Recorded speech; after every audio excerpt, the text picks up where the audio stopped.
मैं सुकेश जी आपके पास आऊँगा और मेरा सीधा सबसे शुरुआत में यही सवाल है कि जो अमेरिका जो नीति अपना रही है इसका असर पूरी दुनिया पे देखने को मिल रहा है। भारत अपनी भूमिका किस तरीके से देख रहा है इसमें? देखिए, बिल्कुल स्पष्ट है, जैसे दूसरे देश अपनी भूमिका देख रहे हैं वैसे ही भारत भी अपनी भूमिका देख रहा है। हमें इस पूरे जो पूरा का पूरा प्रकरण है इसको 3 हिस्सों के अंदर में अपने को देखना चाहिए। पहला है कि अमेरिका ये जानता है कि उसके देश के अंदर में बेरोजगारी बहुत है और रिसेशन की तरफ अमेरिका बढ़ रहा है। उसको रोकने के लिए ट्रंप जी ने ये एक जो स्टेप है वो लिया है, लेकिन इसका इम्पैक्ट वर्ल्ड वाइड डेफिनेटली वो दिखाई दे रहा है। और पिछले एक हफ्ते से ही नहीं, हम तो ये लगभग अगर मैं मानूं तो 2024 अंत से लगातार हम ये देख रहे हैं जी। और पिछला 2 जो क्वार्टर गए हैं वो बाजार के लिए, अर्थव्यवस्थाओं के लिए, दुनिया भर के लिए काफी निराशाजनक रहे हैं और ये 2025 लगभग कमोबेश ऐसा ही जाने वाला है जी। इसको हमें एक और प्रोस्पेक्ट के साथ में समझने की जरूरत है, जहां पर देखिए इसका जो इम्पैक्ट आएगा, इम्पैक्ट को बड़ा नजदीक से देखने की कोशिश की जा रही है जी। अभी तक जितनी भी बड़ी बड़ी इकोनॉमिक एजेंसीज हैं उन्होंने ये जरूर बताया है कि भारत के ऊपर पे तकरीबन 50 बेसिस पॉइंट्स का अर्थव्यवस्था के ऊपर पे इम्पैक्ट पड़ेगा जी। यानी कि 0.5 जो फीसद है वो इकोनॉमिक के ऊपर पे इफेक्ट आएगा, दबाव आएगा और अर्थव्यवस्था फिसल सकती है। इस बात से कोई दो राय नहीं है। इसके साथ साथ हमें यह भी समझना होगा कि जो भारत का ट्रेड जो बेनिफिट वहां से मिल रहा था, क्योंकि भारत लगभग तकरीबन 74 अरब डॉलर के आसपास का एक्सपोर्ट करता है और 42 अरब डॉलर के आसपास का इस समय पर इंपोर्ट कर रहा है अमेरिका से। हमने ये देखा है कि पिछले 10 से 15 साल के अंदर में एक्सपोर्ट काफी बढ़े हैं। अभी मैं आपकी ये जो रिपोर्ट देख रहा था उसके अंदर में आपने कुछ कमोडिटी, एग्री कमोडिटीज की भी बातचीत की जी, कि वहां पर आपका मखाना वहां एक्सपोर्ट होता है, काफी अच्छी क्वांटिटी के अंदर एक्सपोर्ट हो रहा है। हल्दी की आपने यहां पर बात की, डेफिनेटली उसके ऊपर पे एक इंपैक्ट देखने को मिलेगा, लेकिन हमें यहां पर अपॉर्चुनिटीज को भी साथ में देखने की जरूरत है। हमें यह देखना होगा कि इस समय पर जो ट्रेड वॉर है, जो ये ट्रेड वॉर की तरफ जो कन्वर्ट हुआ है, उसमें सबसे ज्यादा जो अफेक्टिव कंट्री है वो है चाइना। अब चाइना से का जो बिजनेस है वो तो इफेक्ट कर ही रहा है, लेकिन यहाँ पर दूसरी एक चीज और भी हमने ये देखी कि अभी हाल ही के अंदर में जो मार्केट जो क्रैश हुए वहां पर चाइना की कुछ गवर्नमेंट एजेंसीज, जैसे यहाँ पर भारत के अंदर LIC है, अदर जो गवर्नमेंट एजेंसीज हैं, वो जब भी बाजार गिरते हैं तो वो मनी पंप करते हैं और बाजार को सुधार कर लेते हैं।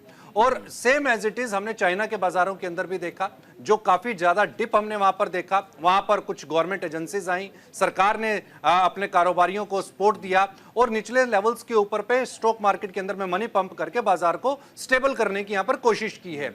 लेकिन ये कितना स्टेबल कर पाएंगे इसके ऊपर एक सवाल है।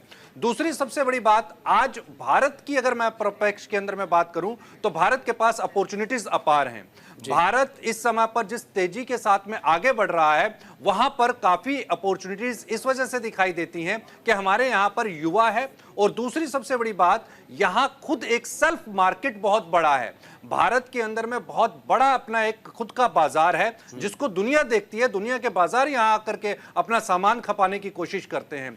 तो अगर जिस तरीके से सेल्फ एम्प्लॉयमेंट और साथ ही साथ सेल्फ सस्टेनेबिलिटी की बात भारत सरकार करती आई है, अगर उसको थोड़ा सा और मजबूत कर दिया जाए, स्टार्टअप्स के अंदर में हमने देखा काफी बहुत बड़े स्टार्टअप्स भारत के अंदर में यहाँ पर नए आए हैं और नई नई टेक्नोलॉजी AI की तरफ भारत ने जिस तरीके से आगे कदम बढ़ाया है वो एक चीज है। हाँ, दूसरी चीज जो एनर्जी सेक्टर को लेकर के बातचीत आ रही है कि क्रूड ऑयल हम वहां से इंपोर्ट करते हैं, विदेशों से इंपोर्ट होता है और इसमें अमेरिका का भी बड़ी हिस्सेदारी है जी। वो अगर महंगा हो जाता है, टैरिफ सर, अमेरिका का जो टैरिफ बढ़ाया है, जो टैरिफ लागू, उससे पूरी दुनिया के इंपोर्ट एक्सपोर्ट पे फर्क पड़ा है। बिल्कुल निश्चित तौर के ऊपर वो दिखाई देगा, उसका इम्पैक्ट भी तो जो आज हुआ है उसका असर 6 महीने बाद दिखाई देगा। उसका असर तो अभी दिखना शुरू हो ही गया है। उसके जो और कास्केडिंग इफेक्ट्स होंगे, देखिए 2 तरीके होते हैं। अभी जो इस समय पर स्टेटमेंट आई, स्टेटमेंट के ऊपर पे बाजार ने एक्ट किया है। अब उसको नॉर्मलाइज होने में और उसको कंज्यूम करने में बाजार को समय लगता है। जब भी कोई भी नया ट्रिगर बाजार के अंदर आता है तो बाजार उसके ऊपर अपनी प्रतिक्रिया देता है। इसमें कोई दो राय नहीं है। सरकार बनेगी तो बाजार प्रतिक्रिया देगा, अगर कोई राजनीतिक परिप्रेक्ष्य के अंदर में कोई भी बड़ी घटना होगी तो बाजार उस पर प्रतिक्रिया देगा, लेकिन वो कंज्यूम हो जाती है। आप देखिए ना, कोरोना के समय के ऊपर पे क्या हुआ था। जब कोरोना आया तो उस समय पर ऐसा लग रहा था जैसे पूरा बाजार जो है वो धराशायी हो जाएगा और वापस 1000-2000 पॉइंट्स के ऊपर आ जाएगा, लेकिन बाजार ने कितनी तेजी के साथ रिकवरी की। 50% से ज्यादा बाजार लुढ़के थे और देखते ही देखते 1 साल के अंदर में बाजार रिकवर कर गया। और यही रिकवरी नहीं की बल्कि पिछले 4 साल के अंदर में 80,000 के आंकड़े को भी बाजार पार कर गया। तो नए ऊपरी स्तर देखने को मिले। यही इंपैक्ट जो है अभी हमने यहां पर बाजारों के अंदर पिछले कुछ दिनों के अंदर में देखा है। निश्चित तौर के ऊपर पे वहां पे दबाव है, लेकिन यहां पर कॉन्शियस होने की भी जरूरत है। सर, आपकी पूरी बातों को सुनने के बाद जो एनालिसिस है वो ये है कि जो अमेरिका ने दाव चला है उसका असर न सिर्फ भारत पर बल्कि बहुत सारे देशों पर देखने को मिलेगा। तो इसमें इंडियन गवर्नमेंट को लेकर के नेगेटिव पब्लिसिटी या फिर ये कह करके कि भारत अपनी कूटनीति में नाकामयाब रहा, मतलब इसको राजनीतिक दृष्टिकोण से ना देखकर इसको टोटली कमर्शियलाइज दृष्टिकोण से देखना चाहिए। देखिए, हमें ये समझना चाहिए कि अमेरिका ने अकेले सिर्फ भारत के ऊपर पे टैरिफ नहीं इंप्लीमेंट किए हैं। केवल भारत इसके अंदर में, इसकी जद में नहीं आया है, और भी बाकी के सभी देश, लगभग सभी देश, 52 देश इसकी जद के अंदर में आए हैं। तो उन 52 देशों के अंदर में भारत भी एक हिस्सा है। भारत के ऊपर पे 26% का जो टैरिफ लगाया है उसको हम इस प्रोस्पेक्ट के साथ देखते हैं कि अदर कंट्रीज, आप अपने नेबर कंट्रीज के अंदर देखिए ना, चाइना, पाकिस्तान के ऊपर देखिए कितना टैरिफ लगा है, चाइना के ऊपर देखिए कितना टैरिफ लगा है, बांग्लादेश के ऊपर देखिए आप कितना टैरिफ लगा है।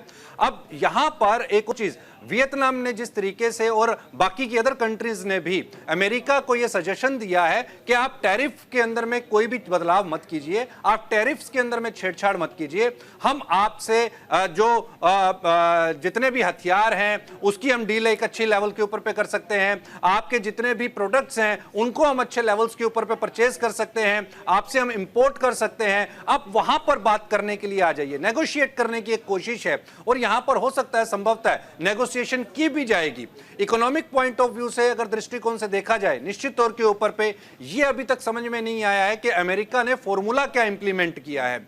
क्योंकि अगर हम देखें, अगर टैरिफ को लगाना भी था तो टैरिफ तकरीबन 10%, 15% भारत के ऊपर पे, ये मैक्सिमम एक, अगर हम इकोनॉमिक पॉइंट ऑफ व्यू से देखें तो ये एक सुटेबल एक सिचुएशन बन सकती थी। लेकिन 26% का टैरिफ ये अनजस्टिफाइड रहा है और साथ में ये समझ के भी परे रहा है। दूसरी इसके बीच के अंदर में हमें यह समझना पड़ेगा कि यहां पर जो अपॉर्चुनिटीज दिखाई देती हैं, देखिए इसको एक अगर पहली इंस्टांस के अंदर देखा जाए निश्चित तौर के ऊपर नकारात्मक है और साथ ही साथ ये इकोनॉमी के ऊपर पे डंट मारेगा। इस समय पर अगर हम देखें पूरी दुनिया के बाजारों से ट्रिलियन ऑफ डॉलर्स का इन्वेस्टर्स को नुकसान हुआ है, बहुत बड़ी बड़ी कंपनीज धराशायी हुई हैं, उनको डंट लगा है। अब यहां पर यह बात आ जाती है कि पैनिक ना होकर के इस सिचुएशन को थोड़ा सा अगर प्रोस्पेक्टिव के साथ में समझा जाए और इसका डीपली एनालिसिस किया जाए तो भारत के पास में बहुत सारी अपॉर्चुनिटीज यहां पर दरवाजा खटखटा रही हैं।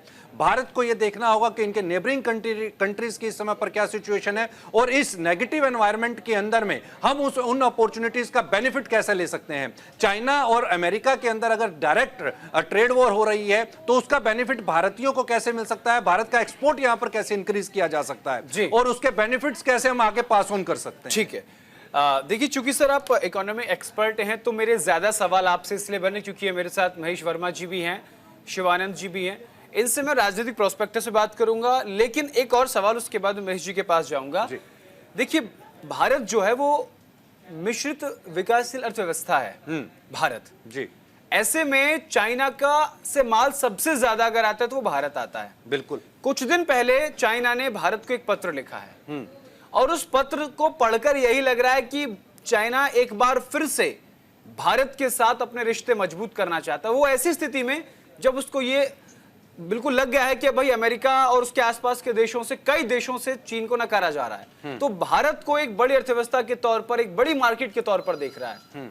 तो क्या चाइना जिस तरीके से भारत को देख रहा है इकोनॉमिक लेवल पे, क्या वास्तव में जो जिस तरीके की बात बीजेपी गवर्नमेंट कर रही है, इंडियन गवर्नमेंट, कि 2028 तक भारत दुनिया की तीसरी, यानी जर्मनी को पीछे छोड़ देंगे, तीसरी सबसे बड़ी अर्थव्यवस्था होगा, ये बात चाइना समझ गया है?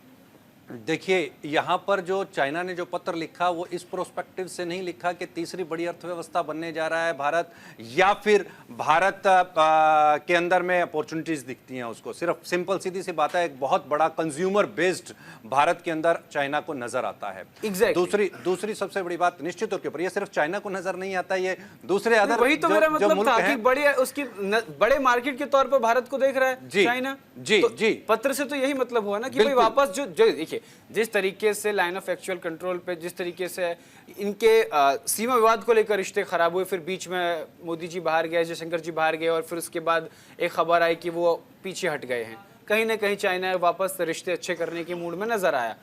अब आर्थिक रिश्तों को मजबूत करते हुए नजर आ रहा चाइना, ये मेरा कंसर्न है सर। ये सवाल देखिए, आर्थिक रिश्तों को मजबूत करने की बात बिल्कुल निश्चित तौर के ऊपर पे सामने आ सकती है, क्योंकि एक बड़ा कंज्यूमर बेस्ड भारत दिखाई देता है, ना सिर्फ चाइना को बल्कि अदर कंट्रीज को भी।